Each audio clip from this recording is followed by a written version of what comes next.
Season 4 of Marvel Rivals should be live when this video is up. I've scheduled it so you can watch this and then hop into game right away. So let's begin. If we go in order, Angela is the first hero that comes up now. She's the brand new flying Vanguard for Season 4. Here's a very brief rundown of her abilities before we get to see the other hero balance changes. I actually want to start with her passive called Seraphic Soar because this is the identity of the hero. This lets her glide freely through the air and she can stay up here indefinitely, and continuous flying builds her attack charges indicated by that center bar there if we zoom in right there. Okay, this ties into her first normal attack called Spear of Icors. Spear of Icors, she simply lunges forward with her spear, dealing damage that increases with attack charge like I mentioned earlier. And then at full charge, the Spear of Icor can deal more damage and launch up enemies. Next ability I'm going to talk about is Divine Judgment and Wingblade Ascent because they actually share the same button. This lets her switch between flying and standing. So while airborne, it's called Divine Judgment because she slams into the ground and infuses the ground with Icors to create this Divine Judgment zone. It'll deal some damage over time, and standing in this zone will grant enhanced speed, and attacks will grant bonus health to herself and for allies. Now when you're grounded and you press the same button again, it is now called Wingblade Ascent. So you can fly again, but it does put it on a 12-second cooldown. Now when you're back on the ground thanks to that Divine Judgment, your weapons will also now swap to the Axes of Icors, which deals increased damage as the attack charge grows, and the fourth strike will propel you forward in a swift dash, like so. And she has this ability called Assassin's Charge, where she enters an accelerated dash state and then becomes immune to knockbacks and launch ups, and then enemies struck head-on are carried through the air for a short distance and can make for some great boops. Finally, for her ultimate, it's called Heaven's Retribution. You wrap your spear in ribbons, hurl it with force, and then upon impact, the ribbons will tether or bind nearby enemies. They'll get pulled towards the center. And then Angela can again leap to the spear's location, damaging surrounding enemies and creating another Divine Judgment zone. Now this cooldown is separate from the Divine Judgment cooldown here. So you know, remember when you go back into the Wingblade Ascent, it puts it on a cooldown. So here's a Divine Judgment, and then you fly up 12 seconds, right? If you press your ultimate, it can bypass that and give you another option to go back down without wasting that cooldown. Or Captain America, he's getting a slight nerf to his damage because they're removing the team up anchor bonus of the 5% damage boost with his team up with Bucky, but he does maintain that 100 max health still. For Doctor Strange, they're buffing his potential damage uptime because the cooldown of his Maelstrom of Madness will be reduced from 8 seconds to 6 seconds. However, his base health will be reduced from 600 to 575 or 700 to 675 thanks to the team up bonus. Again, we should just get rid of this whole team up anchor thing. It just confuses everything when I read these patch notes and for the community. Anyways, moving on to Emma Frost, they're actually nerfing her, thank God. The Diamond Form cooldown will be reduced from 15 seconds to 18 seconds, and the telepathy pulse energy she gains when hitting shields specifically will be reduced from 10 per second to 5 per second. For Penny Parker, enemies caught in her webs are in for a stickier situation because the Spider Drone's new effect is that it slows enemies by 8% for 2 seconds, and each hit from the Spider Drone will stack the effect and it will reset the slow period. It'll stack up to a total of 40% movement reduction for them.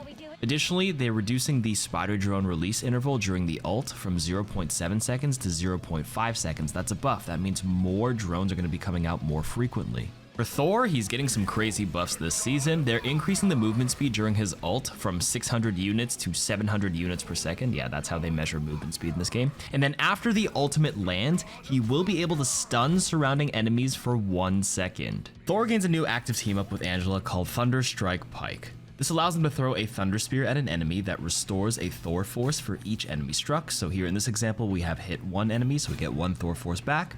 Then there's this little timer that ticks down on the right side bar here. You have until the end of that to activate the button again to slam into the Spear Explosion point to deal damage once again. With that in mind, you can actually use this to engage, disengage, and move around the map as you don't actually have to hit a target. This is on a 30-second cooldown upon throwing the spear. For Black Panther, they're hitting his survivability because his base health will be reduced from 300 to 275, and they're reducing the bonus health he gains when striking Vibranium marked enemies with his Spirit Rend from 30 extra HP to 25 extra HP per target. Now for his team ups, he will lose the Wakandan Master ability, which was previously with MAGIK. This has been completely removed from the game. Black Panther joins the Gamma Fun and gains the Gamma Vibranium Armor ability through his team up with Hulk. Now this is basically a free passive that kicks in the moment he reaches 100 HP that makes him both invulnerable and unstoppable, so he can't be CC'd for 2 seconds. This is on a 45-second cooldown. Good luck, gamers. Alright, Blade's been underperforming pretty hard, so they're increasing the Ancestral Sword damage per single slash from 22 to 24. And when you add up like all the fast attack speed, it's like barely any different.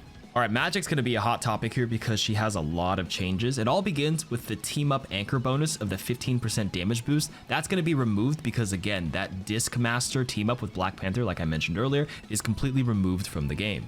Now these are pretty much compensatory buffs, and you be the judge on whether this is a little too much. First, they're reducing the charge time required for the Magik slash's maximum damage from 1.8 seconds to 1.2 seconds, so it's way quicker to get that full damage slash out.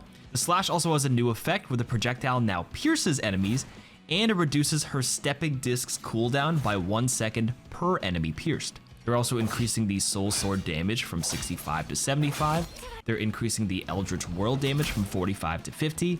They're increasing the Demon's Rage damage per hit from 18 to 20. And they're increasing the melee normal attack damage from 30 to 40. Now during her ultimate, Dark Child, they're increasing the Eldritch Whirl single hit damage from 35 to 45 and the Umbral Incursion damage from 135 to 140. Again, all of these compensatory buffs are also strange simply because of this whole team up anchor mechanic thingy that they've been doing. Guys, I'm just gonna bitch again. Get rid of this. It's honestly so annoying. All right, for her team ups, again, she got her Disc Master removed and she was the anchor there, so that's gone, but she's now an active part of a team up with Doctor Strange with a new ability called Chain of Cytorak. This ability is a projectile that needs to hit a target and it'll pull 2 enemies together that'll slow them and deal damage over time. If you just cast this on an isolated target, it'll actually do nothing besides that small initial damage. And this is going to be on a 15-second cooldown. Alright, Moon Knight's getting some small buffs here. The Moon Blade now holds up to 2 charges, and each of those charges takes 6 seconds to recharge. For PSYLOKKE, she's getting a slight nerf to her damage. They've decreased the retrieval damage of the Wing Shurikens per hit from 12 damage to 8 damage. Scarlet Witch is getting some interesting buffs this season. First, she can be healed by teammates during Mystic Projection. Enemies still can't target her, but your teammates can now heal you. And now for her ultimate, Reality Erasure. It has a new effect where it pulls in nearby enemies within 15-meter radius during its cast charge. The maximum pull speed is up to 2.4 meters per second. And then the damage is going to be buffed from 800 to 9,999, one-shotting anybody who is in line of sight. You have to be completely out of line of sight or have it completely blocked by a nulling ability like a Mag Shield, Mag Bubble, or like an Emma Shield, etc, etc. One thing I will note is that pulling effect is pretty weak. As long as you're moving in the opposite direction, you'll barely notice it. You can look at this bot walking in the opposite way and it's like barely getting pulled in. For her team up with Doctor Strange, Sorcery Surge, the explosion damage upon hit will be reduced from 12 damage to 6 damage per orb. Alright, Squirrel Girl getting a nerf here. They're reducing the burst acorn damage from 110 to 100, and they're increasing the hit damage of Squirrel Blockade from 35 to 50. They're also increasing the Mammal Bond cooldown from 10 seconds to 15 seconds. Winter Soldier getting a buff to his Trooper's Fist. It has a brand new effect where the second strike, so not the part that charges forward, but the uppercut portion, now applies a 1 second debuff to enemies hit, which prevents them from using mobility abilities specifically. So kind of like a silence, but only for mobility stuff, so they can't get out of it as soon as they're hit by it. Very interesting buff here. Moving on to Strategists, they're buffing Invisible Woman here. They're increasing the slowing effect of enemies that pass through her Guardian Shield from a 30% slow to a 35% slow, so very minor buff there.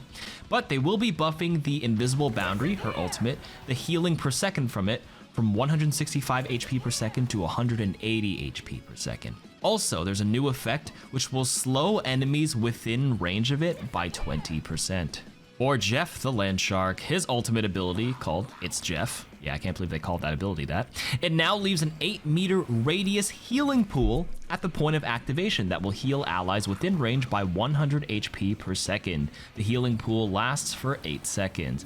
Loki getting a pretty significant nerf here. They're reducing the clone's damage and healing ratio from 100% to 80%.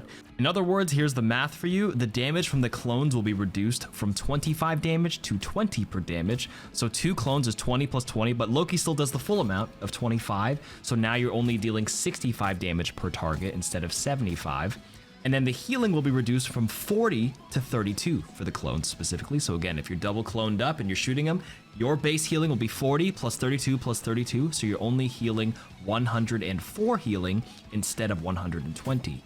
For his ultimate, the God of Mischief, the shape-shifting period will be reduced from 15 seconds to 12 seconds. If you use an active ability that has a long duration like Luna's ult, they're reducing the shapeshift residual period after that ability ends from 5 seconds to 3 seconds. For Luna's Snow, they're nerfing the Fate of Both Worlds, her ultimate, from 12 seconds to 10 seconds. They actually nerfed her, and I just want to screenshot the patch notes. They actually wrote, see, we do nerf her, because everyone's been complaining that they do not nerf Luna. She's like the poster girl of the game, and she's too strong, blah, blah, blah, blah. For Mantis, the movement speed she gets from Nature's Favor now decays to 0 over 2 seconds instead of it instantly disappearing after she gets hit. And finally, for Ultron, he has a new effect on his ult where it will specifically deal 125% of the normal damage to bonus health specifically on targets. And that's it for the balance changes. Let me know if you guys are enjoying the season thus far, and I'll see you guys in the next video.